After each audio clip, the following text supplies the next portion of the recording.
Offer RB pain relief roll on 1 కొంటే 150, 2 కొంటే 1 ఉచితం. తలనొప్పి, వెన్నునొప్పి, మోకాల నొప్పి, కడుపుపురం మరియు దోమల మందు పైపుతగా మరెన్నో సమస్యలకు ఒకే మార్గం ఆర్బీ పెయిన్ రిలీఫ్ ఆయిల్. ప్రముఖ సినీ నిర్మాత కాంగ్రెస్ నేత బండ్ల గణేష్ కు బిగ్ షాక్ తగిలింది.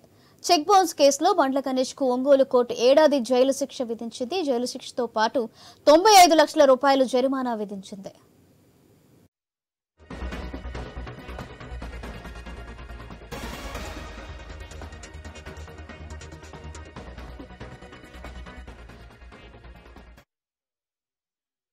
అబ్బాయి 2018లో ఇచ్చాడు అతనికి 95 లక్షలు.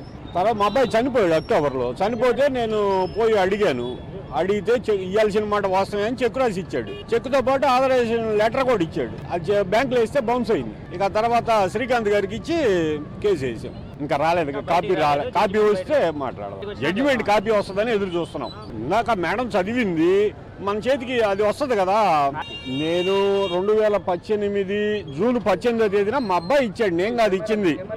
ఇక్కడ హెచ్డిఎఫ్సి బ్యాంక్ నుంచి ట్రాన్స్ఫర్ చేశాడు, అకౌంట్ ట్రాన్స్ఫర్.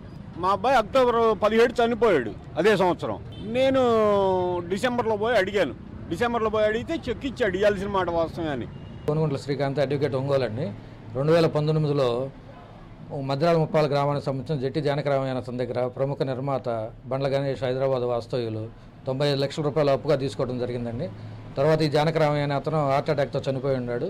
వాళ్ళ నాన్నగారు పోయి అమౌంట్ గురించి అడగగా 95 లక్షలకి 1919లోనే చెక్ ఇవ్వడం జరిగిందండి. ఆ చెక్ బ్యాంకులో ప్రజెంట్ చేస్తే బౌన్స్ అవ్వడం జరిగింది.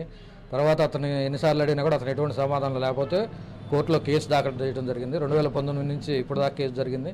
ఈరోజు కేసులో తుది తీర్పు రావడం జరిగిందండి.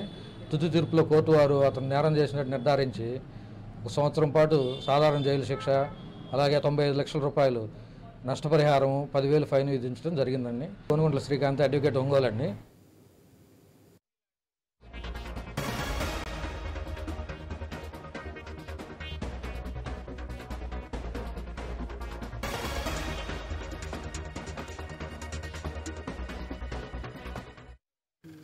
ప్రముఖ సినీ నిర్మాత కాంగ్రెస్ నేత బండ్ల గణేష్ కు బిగ్ షాక్ తగిలింది.